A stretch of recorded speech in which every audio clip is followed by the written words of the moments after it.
सोचिए एक ऐसे काम के बारे में जो किसी भी सतह को पल भर में साफ कर दे, लेकिन अगर थोड़ी भी चूक हो गई तो जिंदगी भी पल भर में बदल सकती है।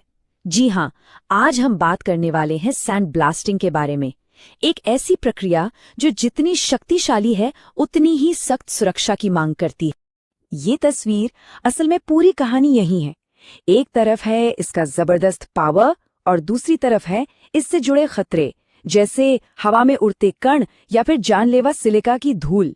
और इन दोनों के बीच में है जरूरी कंट्रोल्स। चलिए इसके हर पहलू को ठीक से समझते हैं ताकि ये पावर हमेशा सेफ्टी के दायरे में रहे। तो आज हम 5 जरूरी हिस्सों में इसे समझेंगे। पहले इसकी शक्ति और खतरे को जानेंगे, फिर देखेंगे कि इसके बड़े खतरे क्या हैं।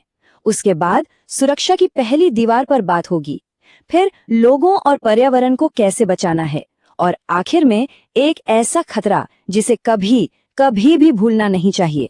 ठीक है, तो शुरू करते हैं पहले हिस्से से, सैंड ब्लास्टिंग की शक्ति और खतरा। देखिए, कोई भी शक्तिशाली उपकरण हो, उसे नियंत्रित करने का पहला नियम है उसके जोखिमों को, उसके खतरों को गहराई से समझना। सुरक्षा की नींव यहीं से शुरू होती है। तो अब जब हम जोखिमों को जानते हैं तो चलिए देखते हैं कि ये असल भी है क्या, क्योंकि किसी भी चीज को रोकने के लिए पहले उसे पहचानना जरूरी है, सही है ना? तो ये है वो बड़े खतरे जिनके बारे में हर सैंड ब्लास्टिंग ऑपरेटर को पता होना ही चाहिए। सैंड ब्लास्टिंग में कई ऐसे खतरे हैं जो तुरंत दिख जाते हैं, लेकिन एक खतरा है जो सबसे ऊपर है, सबसे ज्यादा खतरनाक, सिलिका की धूल।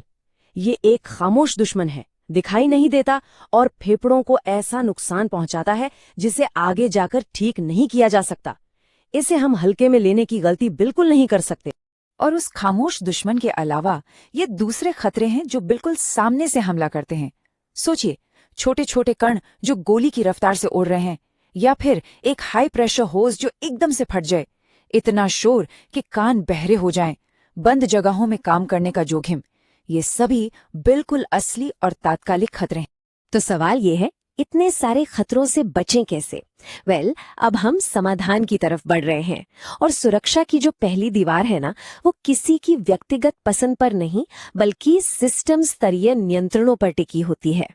और यही इनकी खासियत है। ये सिर्फ नियम नहीं है, ये स्मार्ट डिजाइन है, जैसे एक बंद बूथ जो धूल को बाहर निकलने से पहले ही कैद कर लेता है, या नोजल पर लगा डेड मैन कंट्रोल, जिसका मतलब है कि अगर ऑपरेटर के हाथ से कंट्रोल छूटा तो मशीन फौरन बंद। मतलब सिस्टम ही ऐसा बनाया गया है कि इंसानी गलती की गुंजाइश कम से कम हो। अच्छा, बेहतरीन इंजीनियरिंग कंट्रोल्स तो हो गए, लेकिन उनके साथ साथ अच्छी आदतें भी चाहिए। ये वो नियम है जिन पर कोई समझौता नहीं हो सकता। हर रोज उपकरणों को जांचना, ब्लास्ट नोजल को कभी किसी इंसान की तरफ न करना। ये चीजें सुनने में बहुत सरल लगती हैं, लेकिन यही जिंदगी और मौत का फर्क बन सकती हैं। तो हमने सिस्टम और काम करने के तरीकों की बात कर ली। अब फोकस करते हैं सुरक्षा की आखिरी पंक्तियों पर, यानी वो उपाय जो सीधे तौर पर लोगों को और हमारे पर्यावरण को सुरक्षित रखते हैं। इसे ऑपरेटर का व्यक्तिगत कवच या आर्मर समझ सकते हैं। जब बाकी सारे सुरक्षा उपाय अपनी जगह पर हों, तब पीपीई वो आखिरी नॉन नेगोशिएबल ढाल है जो व्यक्ति और खतरे के बीच खड़ी होती है। और ये सिर्फ एक अच्छा विचार नहीं है, ये अनिवार्य है, मैंडेटरी है। और ये कोई आम सेफ्टी गियर नहीं है। एयर फेड हेलमेट्स, सोचिए, एक लाइफलाइन की तरह है जो सांस लेने के लिए साफ हवा दे रहा है। पूरा ब्लास्ट सूट एक किले जैसा है जो उड़ते हुए मलबे से बचाता है। हर एक चीज एक खास खतरे से निपटने के लिए डिजाइन की गई है, जिनके बारे में हमने अभी बात की। नियम बहुत सरल है और इसमें कोई अपवाद नहीं है। सिर से पांव तक त्वचा का कोई भी हिस्सा खुला नहीं होना चाहिए। सिंपल, 1 इंच भी नहीं। ये एक ऐसा नियम है जिसे तोड़ने के बारे में सोचा भी नहीं जा सकता। देखिए, सुरक्षा सिर्फ काम के दौरान नहीं होती, काम खत्म होने के बाद भी इसका ख्याल रखना होता है।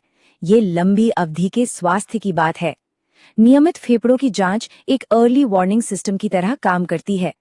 हवा की गुणवत्ता की निगरानी ये पक्का करती है कि हम जिस माहौल में काम कर रहे हैं वो सांस लेने के लिए सुरक्षित है। मतलब आज भी सुरक्षित रहना है और आने वाले कल में भी। और ये एक आदर्श उदाहरण है कि छोटी छोटी बातें कितनी जरूरी हैं। जैसे सूखी झाड़ू लगाना, सुनने में तो आम सा काम लगता है ना, लेकिन इससे वही खतरनाक धूल वापस हवा में उड़ जाती है और फिर सांस के जरिए अंदर जा सकती है।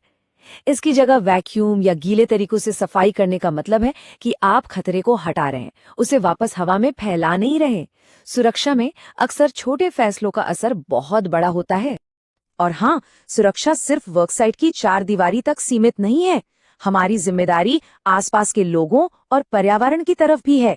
जो भी अपशिष्ट पदार्थ है उसे ठीक से इकट्ठा करना, सही तरीके से निपटाना और ये सुनिश्चित करना कि धूल कार्यक्षेत्र से बाहर ना फैले। ये सब इस बात को पक्का करता है कि हमारे काम से किसी और को नुकसान ना हो। तो हमने सिस्टम, प्रक्रियाओं और गियर सबकी बात कर ली, लेकिन ये सब कुछ एक ऐसी सच्चाई पर आकर टिक जाता है जिसे भुलाया नहीं जा सकता। अगर आज की इस पूरी चर्चा से सिर्फ एक बात याद रखनी हो तो वो ये है, सब कुछ इस एक जरूरी सुरक्षा संदेश के इर्द गिर्द घूमता है। यही वो चेतावनी है जिसके लिए बाकी सारे नियम और प्रक्रियाएं बनाई गई हैं। ये वो क्यों है जो हमारे हर एक्शन के पीछे होना चाहिए। इस लाइन को गौर से सुनिए। सिलिका धूल फेफड़ों को अपरिवर्तनीय क्षति पहुंचाती है। इसमें जो शब्द है ना, अपरिवर्तनीय क्षति यानी इरिवर्सिबल डैमेज, इसका मतलब है कि इसका कोई इलाज नहीं है, कोई वापसी नहीं है। एक बार ये नुकसान हो गया तो बस हो गया, हमेशा के लिए। और बस यही एक वजह काफी है कि हम इस मामले में जरा सा भी मौका नहीं ले सकते, कभी भी नहीं। और इसीलिए इस चर्चा को हम इस एक सवाल के साथ खत्म करते हैं। एक सवाल जो हर काम शुरू होने से पहले पूछा जाना चाहिए। क्या सभी जरूरी नियंत्रण अपनी जगह पर हैं? हर कार्यकर्ता के लिए, हर बार?